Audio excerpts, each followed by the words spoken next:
Do you know the difference between doing a thing and letting it happen? If you know the difference, then you can understand this parable, otherwise, it will be difficult. Let me remind you, because you may not have noted it. Sometimes, making love, you were a doer. Then you missed. Yes, there was a sexual release, but it was not a doing, you allowed it to happen. Then it was a release, certainly, but with a plus. It was an orgasm. You had a feeling of expansion. You became enormous and huge. You touched the very boundaries of existence. In that moment you disappear as an ego you were not. You pulsated from one core to another core, you pulsated in all your layers, but you were not the doer. Bring the doer in, and the pulsation stops. Drop the doer and the pulsation starts again. Sometimes, swimming in the river, you start floating. Swimming is beautiful, but nothing compared with floating. Sometimes, just lying in the river, not making any effort, you start floating in the river. Then you know a totally different quality of experience. The river takes you in her arms,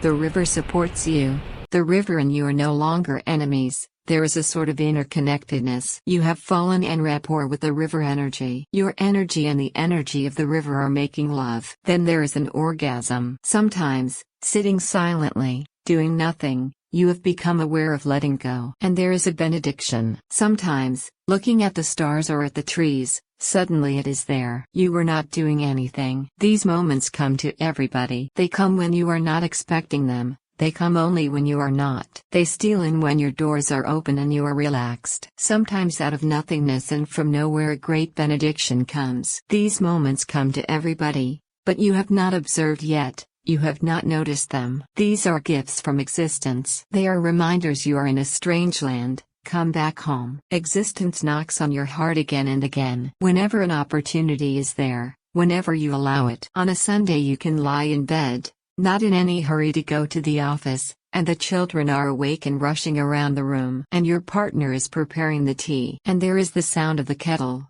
and the traffic slowly moving outside. And you turn in your bed and you pull your blanket up again and there is nowhere to go. It is Sunday. Christianity has given one beautiful thing to the world, Sunday. Hinduism has no Sunday. Sunday is the greatest contribution of Christianity. You can dream a little more, you can float into sleep again. There are scents from the kitchen, breakfast is being made, and you are in a state of relaxation, not tense. And suddenly you feel tremendously beautiful. Life has meaning. Something flowers in you. Something unknown enters you. These are the moments when you are feminine. Rushing to the office you become male. You may walk on the street along which you go to the office every day. But when you are just going for a walk, you are a female. When you are going for a walk, you are not going anywhere in particular. You are just enjoying the birds and the trees and the wind and the morning and the sun and the children laughing and going to school. You are enjoying, not going anywhere in particular, and at any point you can turn back home. There is no target, there is no goal, you are simply enjoying a morning walk, and suddenly it is there, that moment of let go. Watch these moments of let go, because they are messages from the beyond. Watch these moments of let go, cherish them. Taste them, welcome them so that they become more and more available to you. Receive the guest gracefully so that it will come more and more often. Taff says that the real happens only when you are in such a state of diffused relaxedness that you cannot say I am. I am means you are tense,